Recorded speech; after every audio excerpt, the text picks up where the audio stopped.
Picture this. A simple woodcutter from Sinkiang walks home to a grand sign outside his door, inscribed in bold, gilded calligraphy.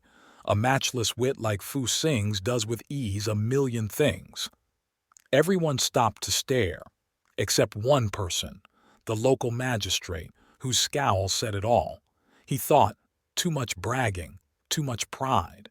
In the remote reaches of old China, there lived a humble woodcutter named Fuming and his extraordinary wife, renowned across the countryside for her brilliance and sharp mind. Day in and day out, Fuming ran to her with problems, questions about patching the roof, barter disputes, or riddles from neighbors. And no matter the quandary, she always found a clever solution. Their lives were modest, but her insight put food on the table, earned the respect of neighbors, and even resolved disputes with wisdom. Proud and grateful, Fuming decided to immortalize his wife's genius. He commissioned a pair of elegant scrolls and posted them on their front gate, declaring, "A matchless wit like Fuming's does with ease a million things." Passers-by paused to admire the tribute, and neighbors offered smiles and nods. Yet one man did not smile, the regional magistrate. While touring the area, he spotted the scrolls and bristled. "Boastful," he muttered. "What haughty arrogance!" He summoned Fuming with a curt command, "Appear at court at once." Terrified, Fuming rushed home and shared the summons in a quivering voice. He paced the floor, muttering apologies and lamenting his fate. The magistrate's wrath spooked him deeply.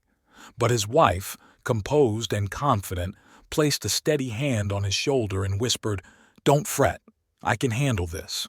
On the appointed day, Fuming shuffled into the magistrate's hall, greeted by a dour-looking official perched high behind a heavy desk. Seated rigidly, the magistrate glared down, then laid out 3 impossible tasks. Weave a cloth as long as a road. Fill a barrel with ocean water. Raise a pig as tall as a mountain. Fuming's face drained of color. He could barely breathe. How could they possibly succeed? The magistrate smirked, certain he'd broken the man's spirit and exposed foolish pride. But at home, Fuming's wife remained unshaken. On the day of judgment she arrived alone, arms steady and eyes calm. The hall fell silent. Magistrate sneered as she stepped forward and, with a graceful motion, produced 3 objects: a measuring stick to define the length of the cloth, a small cup to set the measure of water, a scale to weigh any pig brought to court. When the magistrate asked what this meant, she smiled and explained, "You set the standards.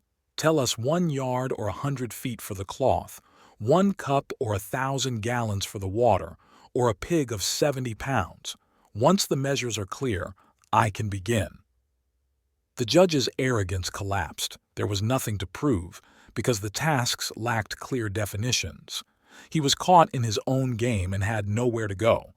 The magistrate's face flushed. He recognized that he had been outsmarted not by sorcery, but by reason and restraint.